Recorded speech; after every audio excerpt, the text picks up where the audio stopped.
Hi, everyone. My name is Angie. I work here at New Ventures BC. I'm with Clara. She also works here at the New Ventures BC competition presented by Innovate BC. So today is, I think, our final education topic for this competition year.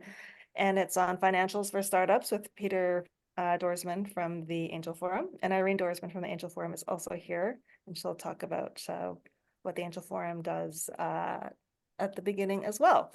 But before I hand it off to her, first I want to, of course, acknowledge that I, at the moment, at the New Ventures office, is situated on the traditional, ancestral, and unceded territory of the Coast Salish peoples, including the territories of the Musqueam, the Squamish, the Tsleil-Waututh First Nations, and I am incredibly privileged to be here and thankful. Again, the New Ventures BC competition is a nonprofit, so we would not be here with our great partners. This is, of course, our title sponsor, lead partner Innovate BC. Our gold sponsors include EY, National Bank, and Fasken. Silver sponsors, Bantech Angel Network, Talk Shop, Razor CFO, UBC Solder School, SFU Beauty School of Business, and RBCX. And many wonderful bronze sponsors from the ecosystem, including, of course, Angel Forum, who we've worked with over the last few years. And our media sponsors. Also want to point you to an event we're doing next week with our sibling program, Accelerate IP, which is to support companies on their IP strategy. So we have an online webinar on when to file. So we'll be leading this next Wednesday, 1 o'clock to 2 o'clock. And that's led by Byron Tom, who's an IP lawyer and works with us here in the ecosystem. So if that is something that you are interested in, please join us then.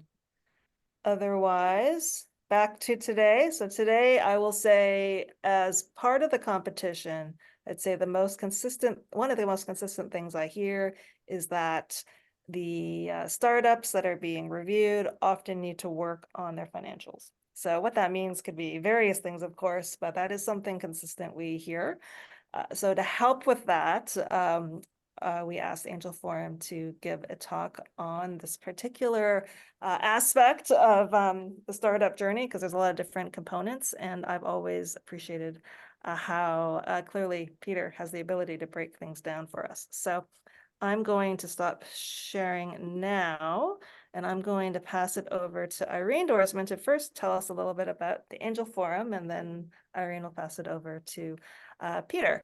My other note to you is that we will be reviewing questions in the chat, probably towards once most of the presentation is over. So feel free to put questions in the chat and I will help go through those as we get through things today.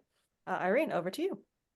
Well, thank you so much, Angie, and thank you all for being here. I mean, it's very tempting to be outside right now with this beautiful weather. So your presence is really appreciated. Financials are a thing very close to our hearts. So I'm very encouraged by this turnout. Peter and I run Angel Forum, and the reason why we do that is that we did see an opportunity to closer connect the founders with accredited investors. And Angel Forum is a accredited investor member organization, but what we like to do is really build that community that both founders and other people out from the ecosystem and investors work close together to make a success out of companies that we see. So Peter, can you go to the next slide, please? Thank you. So this is what we do. We have straightforward angel forums, which you could call pitch events, but they are also community events. So we serve a very good lunch. It's all about connecting people together. So we select 6 to 8 companies to present. We are very sector agnostic. So if you're interested to put your name in the head, or your company in the head, I should say, just go to our website and it outlines very clearly what we need to get from you to consider you. We have 3 summits, well, 2 summits actually at the moment. We're working on a 3rd one, see how that pans out. But we have a big summit in Victoria every year, and one in Squamish on the mountain. And that is also to connect the whole community together. And they always sell out, so keep an eye on our website for that. We have an intense network across Canada and the US, and here we come to what we really love to do, and that's putting on workshops. And they're all very much focused on financing and term sheets, etc. Maybe you might think that is sort of more the boring part of building your company, but they're super important not only for investors but for you as founders as well, because how you figure this out is how basically things will work out further down the line. But Peter gets into that later. If you like what you hear today but want to know more, I just want to point out that we have an online course called Financing the Venture. And of course, online is great. You can do it at your own sort of speed and at your own time, but in person is even better. It's not up on our website yet, but we put these workshops on, or this educational series, like in-person workshops in Vancouver as well, I think we'll start in September, so the last part of this year. So keep an eye on our website. I'm going to hand it over to Peter, so you can get started with your workshop. I think this is all I had to say. And are you going to thank our sponsors, Peter? Can you flip back? Then I'll do it. These are the wonderful people that make Angel Forum possible. Without them, there would be no Angel Forum. And I just really want to point out that Accelerate IP is in there as well. We really encourage you to dive in that IP part of your business as well. So with that, Peter, it's all yours. Thank you very much. Yeah, thank you, Irene. And a quick introduction. I've been in Canada for some 25 years now, with a background in international banking in Asia and Europe. And what I've been working on ever since coming here was early stage companies. I helped found a number of companies. I invested in quite a number of companies. We've started a fund, which to date has made some 46 investments. In British Columbia, sit on a number of boards, and my activities have expanded into Ontario as well, where I'm an advisor to Venture Lab. So I do everything around finance and early stage ventures. So as Angie was saying, there's a lot of questions and a lot of concerns around finance, and how should you, as an emerging entrepreneur, as a founder of a company, focus on that chapter and communicate it effectively to investors. So we have a number of pieces to that, right? And today I'm going to run through that. We've got about an hour through that. We're going to talk a little bit about historical financials, looking back in time, forward-looking projections, looking to the future, trying and determine what you need in investment, because a lot of companies fail into articulating how much they need. Like, is it 150,000? Is it $1.5 million? How much do you need? I'll quickly touch on valuation and then on metrics that we use after the investment, right? Because once investors have done their investment into the company is off to the races. The question becomes, how is the company doing and how can we track that? So I always start by saying, if you approach investors, you need to have a sort of a core package ready. Usually that's an executive summary, 2 pages, a term sheet of what the financing looks like, the financing will look like, and a pitch deck of 12 to 15 slides. And then investors always want to see projections and or a budget, like how is the money going to flow in the next few years when I invest in this company. And I'll have some examples on why that is very important. And then part of that is also have a data room ready. You've probably heard the term, set it up in Google or in Dropbox or whatever. Have the history of your company there, relevant contracts, legal matters, etc., etc. But importantly, you need to have your financials there, not just your projections, but also, in particular, if you have been around for a number of years, your historical financials, right? What has happened in the past, and what has the auditor or the accountant for your company prepared that we can look at, so that we know what the state of the finances are for the company. So looking back, right, we have a balance sheet, and we have a profit and loss statement, and we have a cash flow statement. These are the 3 essential pieces of any set of financials that a company can present after a year. And it's usually, you have someone preparing that for you. As I said, you have a bookkeeper, you have an accountant or an external accounting firm that helps you put that together. And even at the early stage, and that's what I want to emphasize today, and I know a lot of you are starting off early, you should get that organized, because even if there's very little history, investors are very keen to understand what's going on in the company. Has some money gone in? Is there any revenue, etc., etc. So why is that so important for investors to understand? We want to see how the venture was financed to date. Have shareholders already invested in other investors who've put money into the company, right? Have some shareholders put in loans into the company, right? If you have been able to get some money from family or friends, which is what happens a lot with startups, how did they put their money into company? What sort of rights do they have? And how does our entry into the room, so to speak, our investing in the company impacts their rights, etc. So we see a lot of friends and family investment. It's okay. It's great. It means there's some financial support for you, but we want to know how that is sort of accounted for and what their rights and obligations are as investors in your company. If they've got special rights, we want to know about that, right? And if they don't, then yeah, that's fine too. We just want to ensure that everything is fine. A lot of companies get financed with debt. People max out their credit cards, use lines of credits.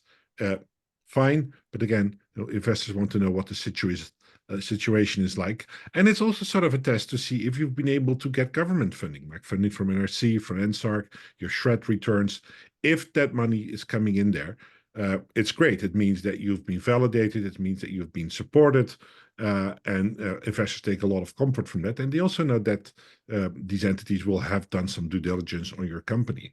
It's also good to show that you have government funding, because I've come across many startups who had no idea that they could get significant amounts of money from the government, and it's part of the process to get from an early stage company to the stage where you can raise investment, and having the government alongside it's very helpful. Of course, some of you have already revenue, which is actually the greatest way to fund your company. And in fact, the whole journey is about making money through revenue, selling your product, be it hardware, software. I don't care what it is, but we want to see growth through revenue. And if you think about it, investment, bank loans, and government money are just sort of interim vehicles that will help you on your way to get to a stage where you're cash flow positive, and you don't have to worry about investment, and you don't have to worry about bank loans, because you're generating sufficient cash. So that is sort of the looking back piece. How are we looking back? The balance sheet is essentially an overview of what you owe and what you own. The essence are what you own. Some companies will have cash. They will have receivables, like you've sold something to someone and they haven't paid you, so you still have to receive money from them. We call that AR, accounts receivable. Hardware companies will have inventory. Software companies, not so much. But if you're making a physical product, you have raw materials, and there's value to that. And there is intellectual property, which is hard to value, but it represents a certain amount of value on your balance sheet. So you own. This is what you own. The flip side is what you owe, right? You have loans outstanding, right? Sometimes, a lot of times, you owe money back to people who've put some money into your company, be it friends and family, be it the bank, could be credit cards, right? Could be shareholder loans, and you have your regular payables. I see lots of companies that we invest in, they have quite a bit of payables because they didn't have enough money, so they got bills from their lawyers or accountants, and we've been cleverly managed to defer these and not pay them, but you still owe them. It's a debt, right? So we want to know what's there. Sometimes companies don't have enough funds to pay salaries and they defer them. And again, that's totally fine at the early stage when there's not a lot of cash, but you need to record it so that people coming into your company know what exactly the amount that you owe. If you have a company that has, that is sort of coming down under too much liabilities and it's been borrowing money and not paying salaries and not paying bills, it's probably a problem for us to invest in that. Right? We want to clean up the balance sheet in such a situation, because one of the key things I want you to take away today is that investors don't want to invest in your past. They want to invest in the future. So cleaning up your balance sheet and paying off shareholder loans and payables and salaries that you haven't paid is not something that investors are keen to do. They can do a little bit of it, but if we put $1 million into your company, we would expect to go at least sort of 90% of that money go into the future and not into past liabilities. So the balance sheet is a key thing. And of course, tax payable is another one, although at early stage, companies are usually loss-making and they don't have a lot of taxes that are payable. But in some cases, who knows? The income statement is basically what is coming in revenue. and how much do you keep after all your costs have gone out. So we make a distinction between gross profit and net profit. So if I sell something, I incur costs to deliver that product. If it's hardware, it's sort of materials that go into it. If it's software, it's the cost of hosting your software platform and maybe some support costs. And if you take these out from the revenue, you get to your gross profit. It's one of the most important measures for early stage companies, because most of early stage companies will make a loss, right? The net profit will always be negative. So it's hard to make, to use it as a tool to measure the value of the company. But the gross profit tells us a lot about how profitable you are or you can be. The indirect costs are the costs that are not directly part of making or delivering the product. So that's overhead, like your office, administrative costs, sales and marketing costs, and ongoing R&D that's not directly related to the delivery of the product to a client. And that gives you the net profit. A lot of founders present their company and they go like, oh, my company did $1 million last year. And then my question is always, well, maybe not. Like if you have a software company and you sell, say, $300,000 worth of a software subscription over 3 years, you're not making $300,000 in a year. You're making $100,000 in year one, $100,000 in year two, and $100,000 in year three, right? So there's a difference there. If you sell that software for $300,000 over a 3-year period. That's called revenue recognition.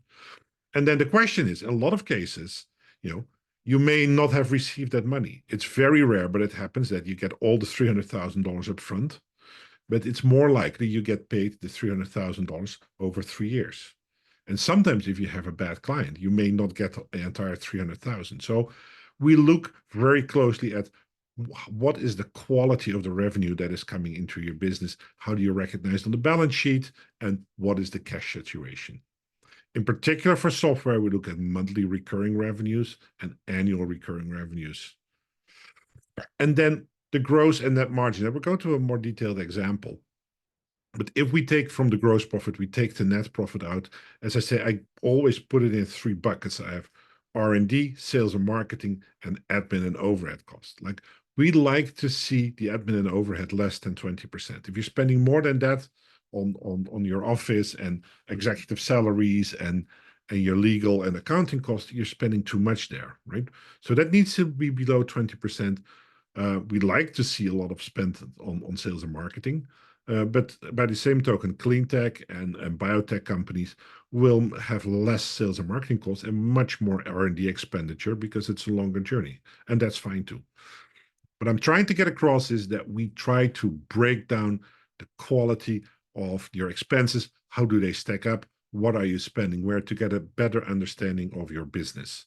And if you prepare yourself for that by sort of analyzing that, putting it in an Excel sheet, working with your accountant and present it to investors in a concise way, it will make the discussions with investors a lot easier. So on financials, historically backward-looking financials, get your books in order for prior years, work with an accountant, and make sure you have everything, your financials, but also the contracts that relate to a shareholder loan or money that family has invested, or money you owe to the credit card company, whatever it is, put it in the data room. And we want to understand what's there. It will make the journey to you getting a check from investors so much shorter, so much easier if there's full financial transparency. Now, that's looking backward. Now, what are we doing looking forward, right? So investors generally want to see 3 to 5 years forward-looking income statement. How are you going to be making money? Where is it going to come from? Is there growth? Is it worth investing in this company?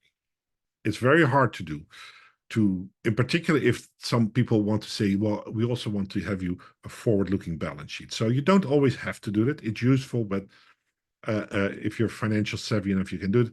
It mostly comes down to the forward-looking income statement. But what I find even more important than that is having an operating budget to your next financing round. If you tell me, Peter, I'm going to be raising $1 million now, then I want to know how you're going to be spending that over the next 18 to 24 months. What other money is coming in the door? Is there government money? Is there revenue? Do you have enough for the next 18 to 24 months? Because most startups, it will come down to 18 to 24 months. And I don't care if it's biotech or clean tech or software or hardware or life, whatever, it will be 18 to 24 months in general. So the operating budget, put it in Excel or a Google Sheet, and you can play around with it. You can tweak it, right? You can build in a contingency. You can build in like, okay, we're going to cut costs if we're not going to make it in time to the next financing round or to the point that we're cash flow positive. So that is forward looking. I've taken, and this is shareable, so you can look it up after this call. But this is a software company in Vancouver, and it's from a few years ago, but it really gives you an impression of how this company, had SaaS subscription revenues on the top line and was offering some services, right? In the first year, in 2021, it did $3.2 million in revenue. It had 1.1 million in direct costs, so a 2.1 million gross profit with 64%, which is not that bad. But software companies, SaaS companies, could easily get to 90%, right? So this company was on a mission to grow. They spent quite a bit of sales and marketing, R&D, general and admin, and as a result, they turned in $1 million loss, right? That's okay. They had a loan. They could manage that, because if you go to the area below in blue, you will see they started the quarter with $15,000.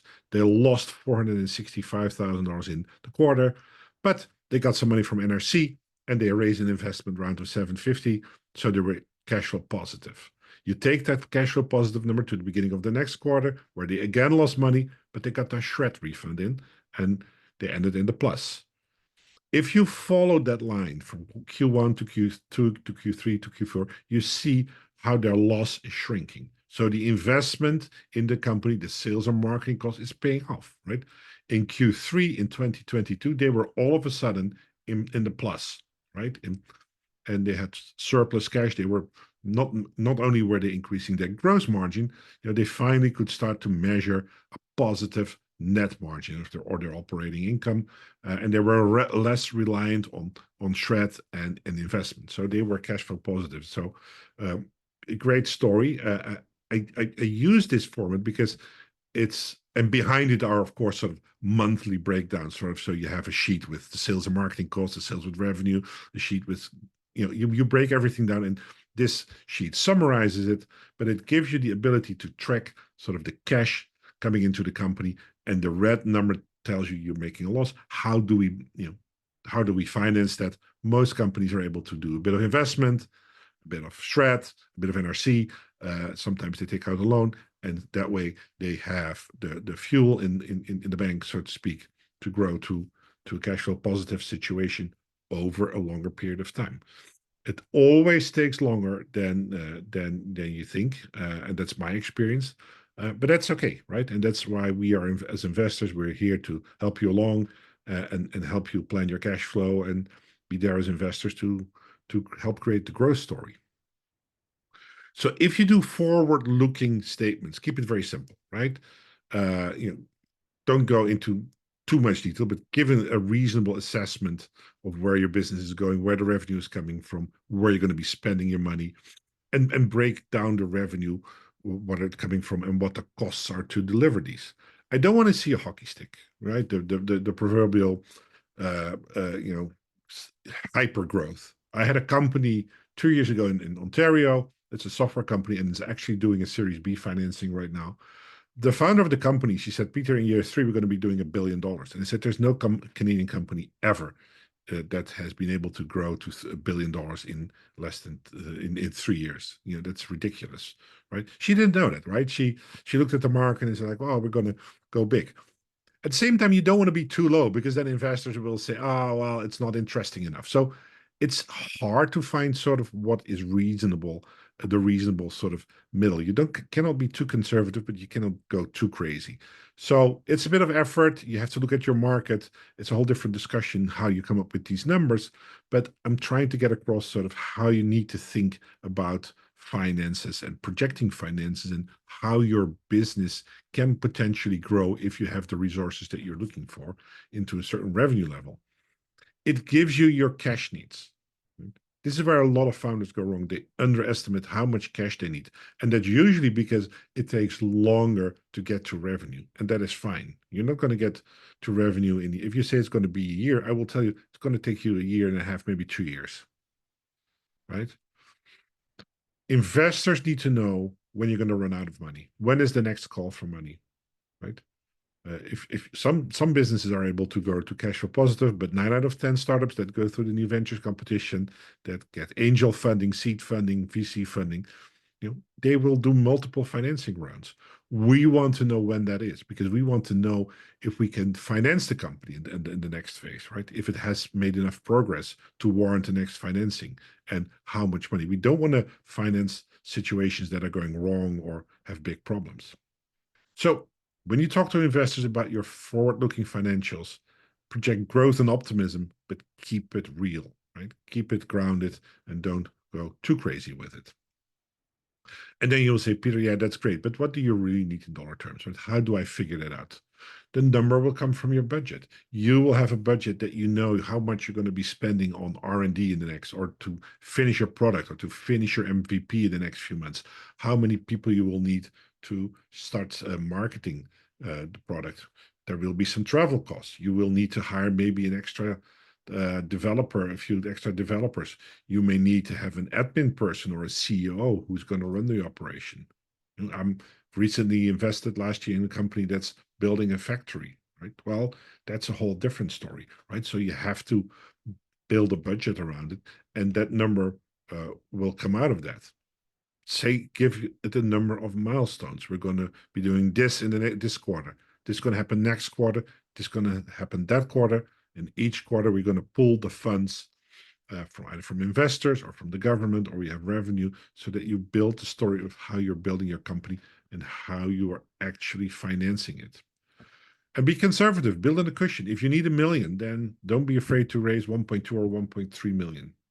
I always build in at least 15% a cushion or contingency, whatever you want to call it.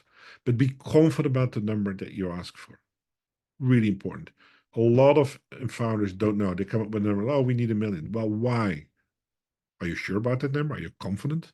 If you're confident, if you say, oh, we only need 400,000 because, here's my budget, here's my plan, then I would say, okay, if you've done your homework, then it is 400,000. So be informed, be confident when you engage with an investor, because if you get this wrong, people can say, well, that person, he or she doesn't really know the business, and they're just guessing how much money they need. So be specific, be confident, and do your homework on getting the number that you asked for. Okay, so now we're into sort of selling a piece of the company, right? So how do we do that? We're setting the share price. So you take the value of the company and you divide it by all outstanding shares and options, and you come up with the share price. The language that I'm using now is, still sometimes, even for investors, hard to follow. And it's, if you say my company is worth $3.75 million pre-money, before the investment comes in, and I'm raising $1.25 million in the angel round, then after the financing round, my company is worth 3.75 plus 1.25 is 5 million post-money company, right? Everyone can follow that logic. You're great. Don't forget it. It's really important language. But what is equally important is that the investors now own 25% of your company. You divide 1.25 million by the 5 million in post-money value. It's 25% of the company. A lot of entrepreneurs, they say, oh, we're raising 1.25 million. Our pre-money is 3.75. That's 33%. That's wrong. You're not be owning 33% of the company. You're owning 25% of the company. If you take one thing away from all the slides today, this is a key thing. You will never get it wrong again. And it's very important, because it's always part of the discussion with investors, how much they own for the money they're putting into the company. So let's make it a bit more fun. I have a typical SaaS deal, and that we looked at as investors quite some time ago. But I wanted to highlight this to you because it brings up a really important point about how financing actually works. So this was a SaaS company. They were selling medical practice software in the US market. They were based in Vancouver. They raised they were raising 1.5 million against a $4.5 million valuation, $6 million post money, right? You know that. That's very simple calculation. They had about $350,000 coming in. Some of it was recurring, so it was not enough to sort of give the company a real scientific valuation. So we went with what the market would give, and it was the company said we're worth $4.5 million. Okay, so the company was burning through 85,000 a month, right? They were spending a lot on sales and marketing to market their software, in particular in the United States, right? So with the money raised, they would have 18 months to get to either cash flow positive or the next financing round. Now, what are the problems here?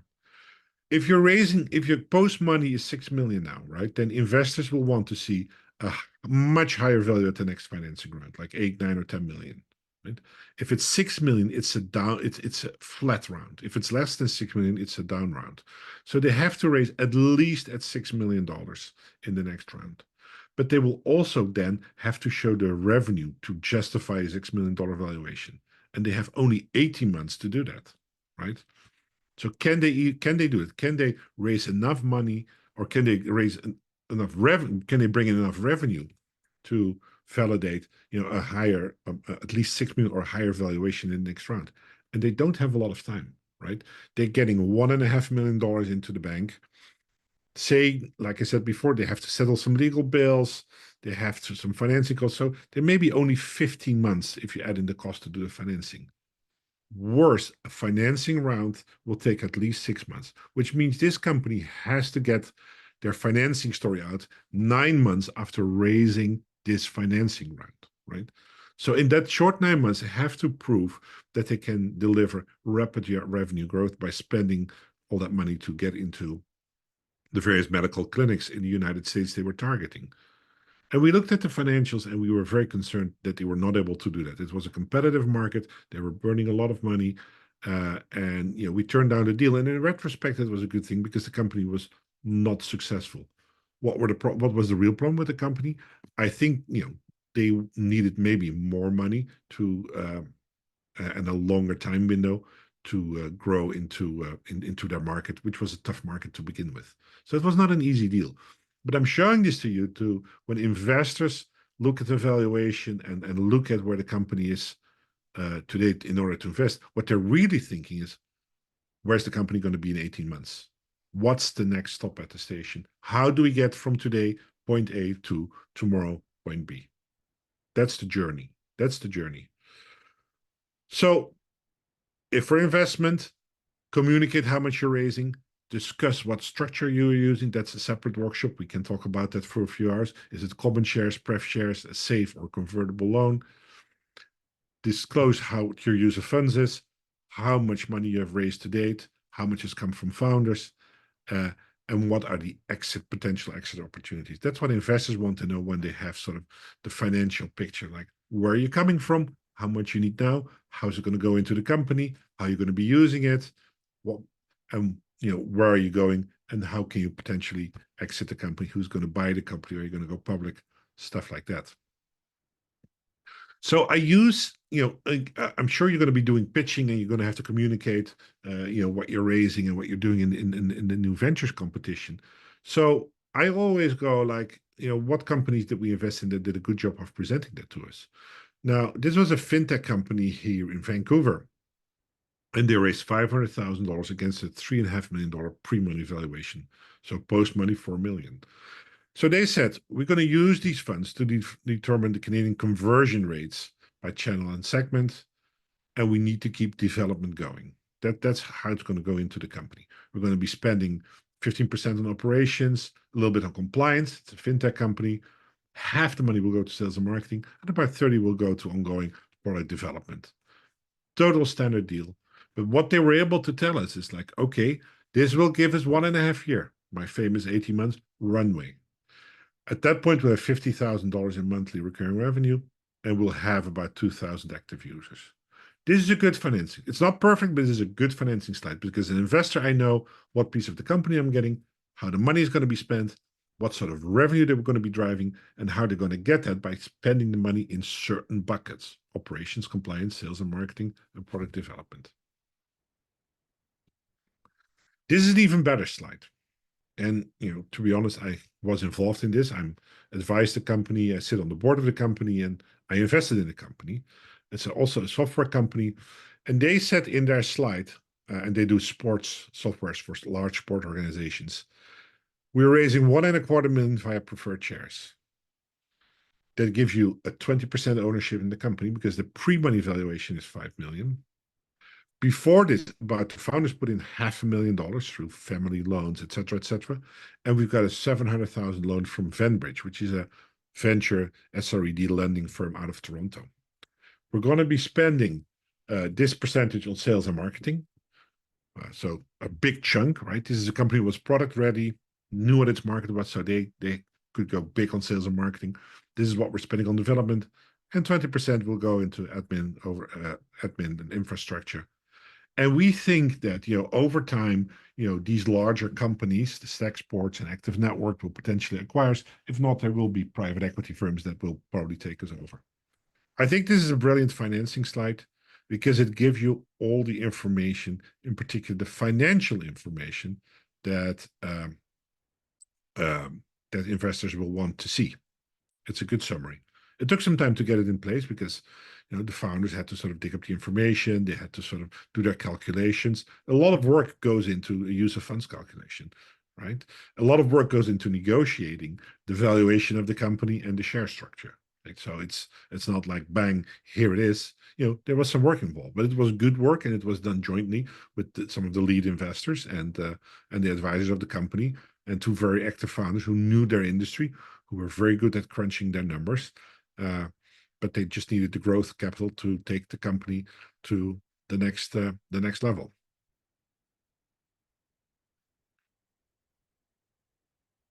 Okay. So I really like to see, and you really want to have, and this is also a bit of a financial thing, a capitalization table. In an Excel sheet and a Google sheet, whatever you use, list all the people who own shares in the company. List other people who have the right to have an ownership in the company, people who have options, warrants, or convertibles.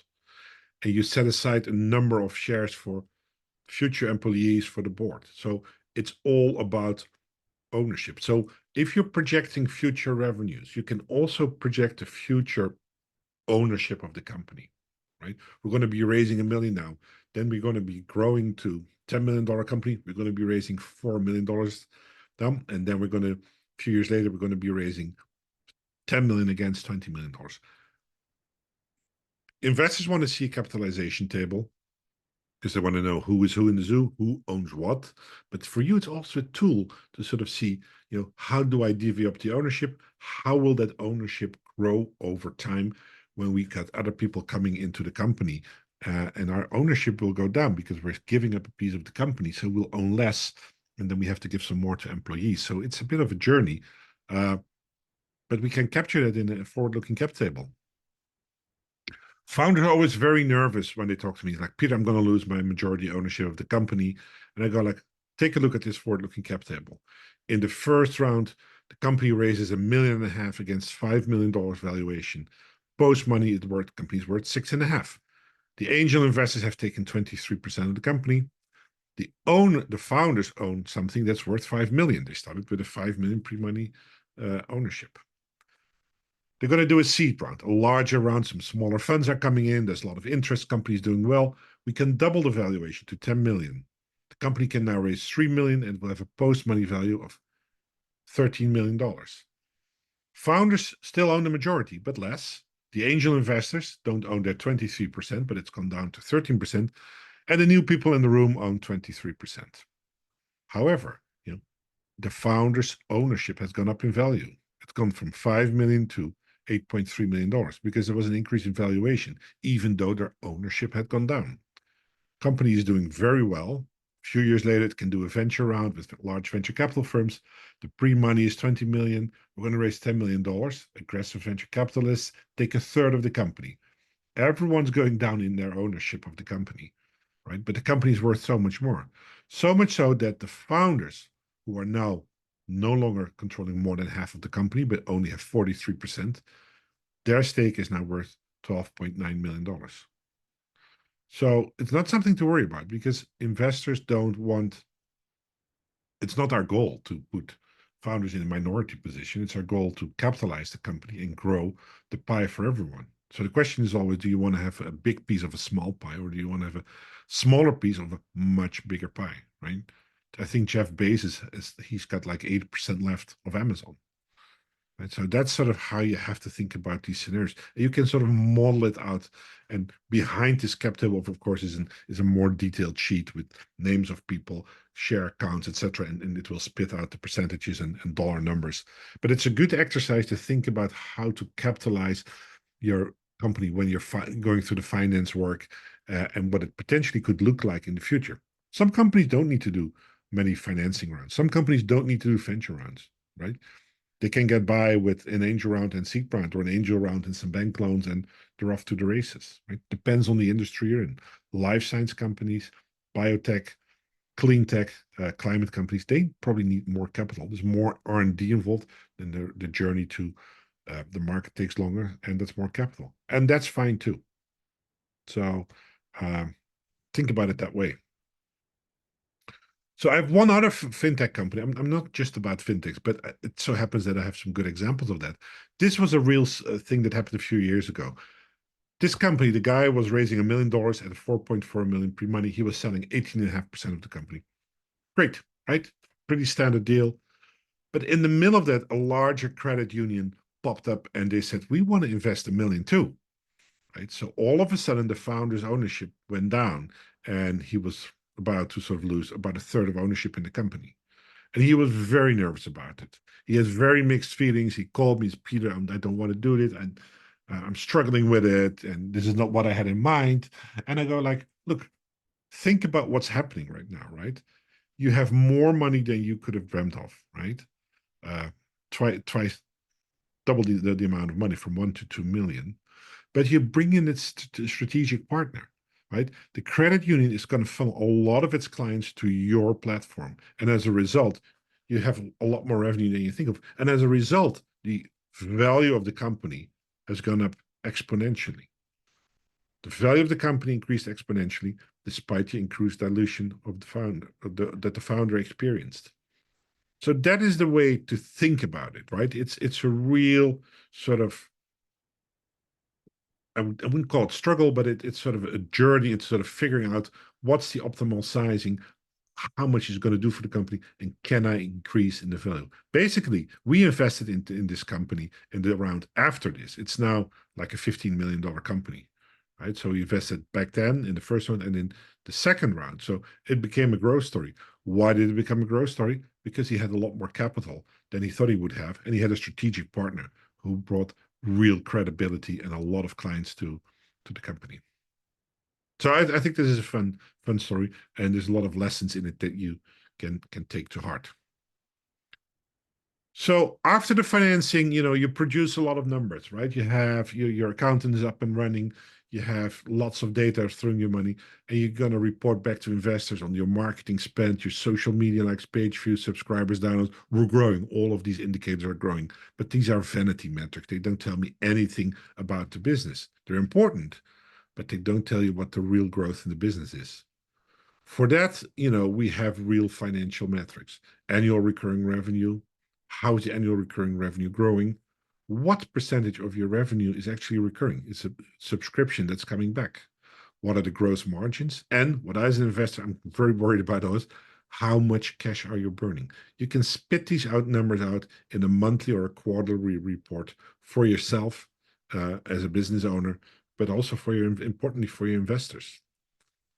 Are you retaining your customers? Are you retaining the dollar revenues?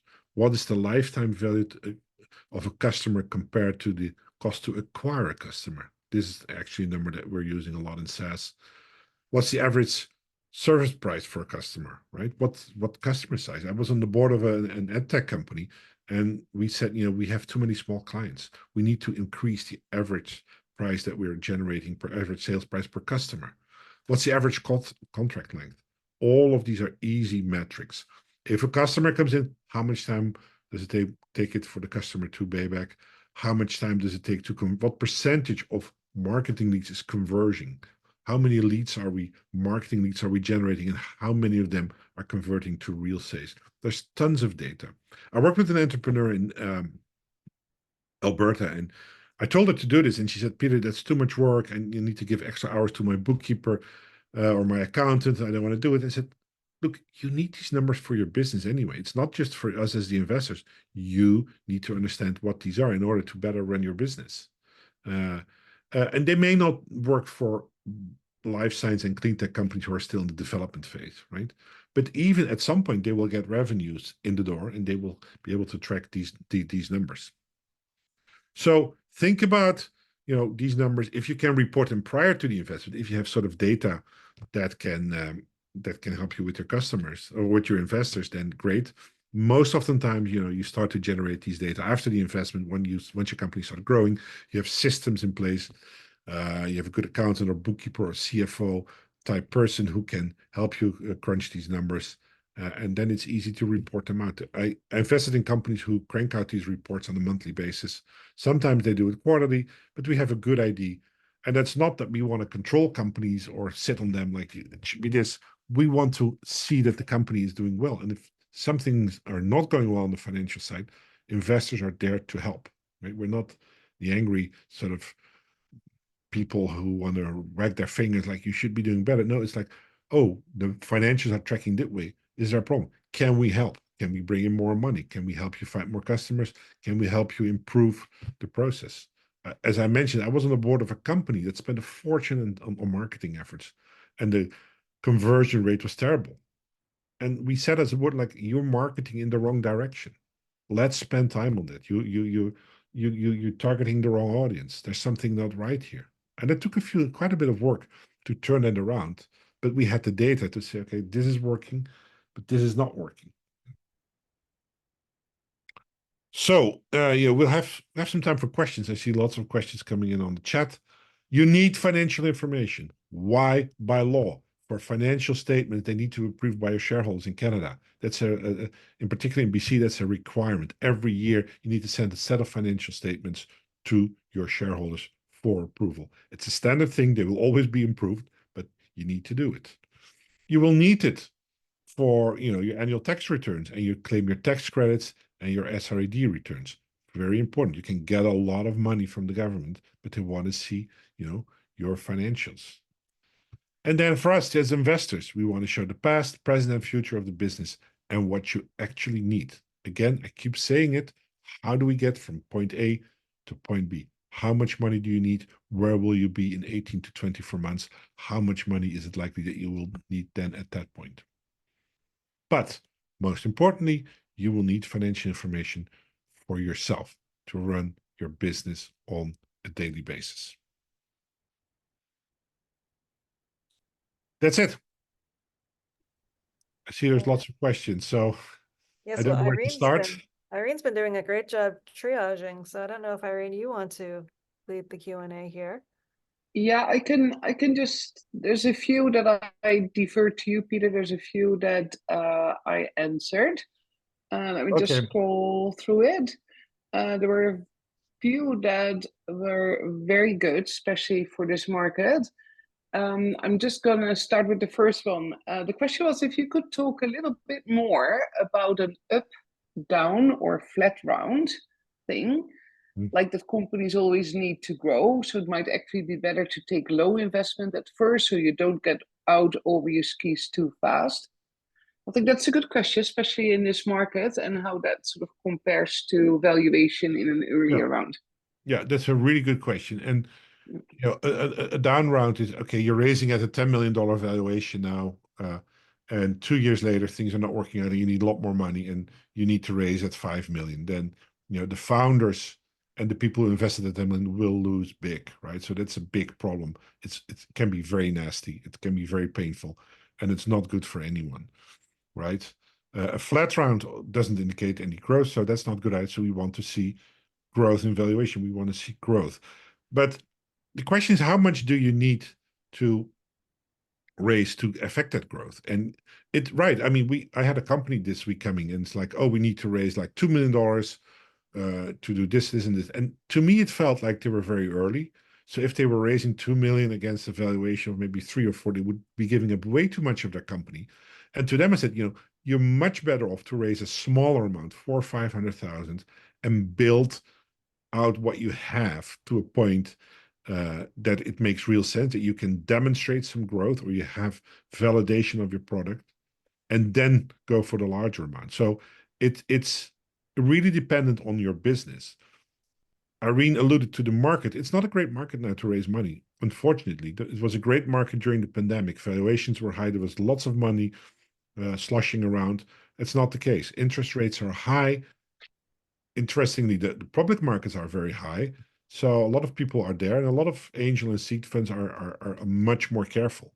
It doesn't mean you cannot raise money, but you have to adjust your expectations a bit. It may take a bit longer to raise it. And you may have to say, okay, I'm going to raise a smaller chunk at a maybe lower valuation and use that money to really grow into a much higher valuation in my famous 18 to 24 months. Another question, and I think that's a question that we get very often, is like how investors view founder salaries.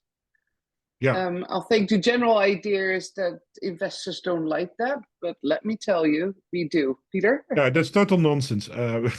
Because I hate it. This is a bit of an old Vancouver thing. Like, oh, founders should be working for nothing and etc. It's total nonsense. Like, founders have lives. They have to pay rent or mortgage. They have family. If I want founders to have market-based compensation. Initially, that's not possible prior to a financing round. Once you do a financing round, you should be able to get at least a decent salary. And as the company grows, you should be able to grow into a market salary. Because I don't want founders to be stressed out about money and living here. That's crazy. I've worked with so many founders who had maxed out credit cards, who were stressing about their kids' schools, etc., etc. We don't want that. We want you to focus on the business and have a good life while you're building that business. So I'm very much in favor for good founder salaries. Absolutely, 100%. And I tell you, it's not just Peter that thinks that, it's actually most investors that we work with.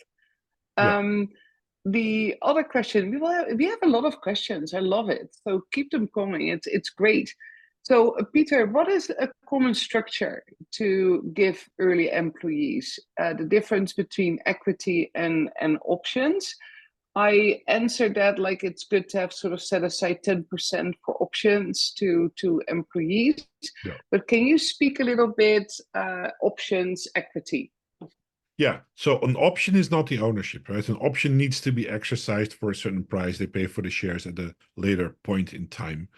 And what we'd like to see, and what we always do, is have these options vest. So if you could give someone 100,000 options, it will vest like 25 in year 1, 25 in year 2, 25 in year 3, because employees tend to leave. They move on, and you don't want them to have too much of a position to own shares in the company. So on that, I will really caution everyone on this call to be very frugal with handing out equity, be it shares or options, to employees, because a lot of employees just do move on, and you're stuck with them as shareholders. And sometimes they may become hostile or they become angry. You always need shareholders to sign off on things in the future. If there's approval of certain board resolutions or financials, or even if there's a takeover, the buyer of the company will want every single shareholder to sign off on it, to mitigate any liabilities. And if you have one or two difficult employees from 10 years ago, it's a total pain, and I've dealt with it, and it's not fun. It's terrible. So be very, very careful how much equity you hand out. Hand it out to people who are likely to stay with the company for a long time. Have a vesting mechanism in place, and talk to your lawyer about that. And then also have a mechanism that you can buy back the shares if they leave the company, so that not only will they no longer be a shareholder of the company, but the shares that are coming back to the company, you can give that to another employee. So again, I can talk about about an hour about this, and I speak to so many founders who come to me and say, "Peter, I got a problem." And honestly, in the last 3 or 4 years, I've had 4 or 5 companies where we had to unwind shareholder structures and buy back shares, and it's not pleasant. So be very careful how you hand out equity to employees. It's an important part of compensation, so we have to do it, but use good judgment and don't give away too much. Okay, well, Doron is extremely happy to see a forward-looking cap table. I think that slide is probably, together with the forecasting slide, is probably the two most important slides of this presentation. We're working on a full workshop on forward-looking cap tables. So keep an eye on our website on that. Then Jeffrey has a question, and that sort of ties into your answer just now, like a cap table. What about equity handed to staff or contractors? Does that also get added? So yes, it does, but then the question is, should you hand out equity to staff and contractors? Yeah, well, it depends. If there is, sometimes you have a contractor that is essential. I mean, I sit on the board of a company where we had one or two contractors in the past who were pretty essential in delivering some value to the company. And again, same thing, be careful when you hand out the equity. Let there be a mechanism in place to claw it back, things like that. So it's the same with advisor. I mean, board members will also want some equity. So the same rules apply as if you were to issue equity to employees. Be very careful, be very prudent. And in particular, if that is an important side issue talking about IP. If you give equity to these people, make sure that everything they do on behalf of the company is owned by the company. So that's to any employee agreement, to any advisory agreement, to any consulting or contract agreement, have an IP assignment attached. Everything they do for you, for your company, is owned by the company and not by them. Okay, another question, and I think that's one thing that comes up quite a bit too. That's deferred salaries for founders when they're bootstrapping. Is that something you see sometimes? Is it a complete no-no? Yeah, that's a bit of a no-no, because the value that founders have built up in the company is represented by their ownership in the company, right? They own the majority of the company. So you cannot say, well, I've been working on this for 2 years, market salaries, 150,000 for a CEO, so I've got 300,000 of deferred salary. That's not. I'm very happy with, as I said in the first question, to give people a good salary going forward, but deferred things from the past, it's not on generally.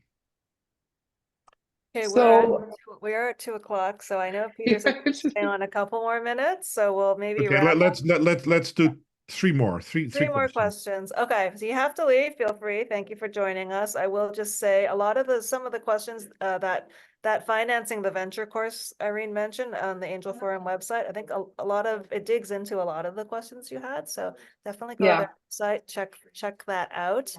And also their events are fantastic. So definitely check those out as well. Okay. I want to say for the online course, we will put it on in person in Vancouver over the next couple of months. I'm finalizing the scheduling for the rest of the year. Sign up for our newsletter. We don't send out spam. We just send out a newsletter once a month, and we will detail once that is finalized. So keep an eye on that. Vinny has a question. Winnie wants to know if you can share the normal percentage the founder will give out to the initial employees. That depends. That depends. Like sometimes an employee can become a co-founder and you give a larger chunk. It's 10%. Sometimes it's maybe 1 or 2%. I would my initial batch of employees, I would just pay them a cash salary and then add options to that over time. If someone is really crucial, then you can consider a few percent, but it depends on the situation. It could be anything, really. And I think just scrolling through the questions. I think Prashant had asked earlier on around use of funds, if there was a preference around marketing, sales, administration, ops, or. Well, as I said, the administration and ops, below 20%. If you have a software company, you've got a product that's ready to go. In my examples, like if you spend 50, 60% of that money on sales and marketing, that's great. But if you're on a biotech or on a clean tech company and you're going to be developing over the next 3 years, then 60% will probably go into R&D and ongoing development. So it depends on the industry you're in. I think the important thing, the way to answer this is make it clear to investors why you're spending your money in certain buckets, what the rationale is. Some companies spend a lot of money on IP protection, right? It's a big legal line item. We were filing a few patents.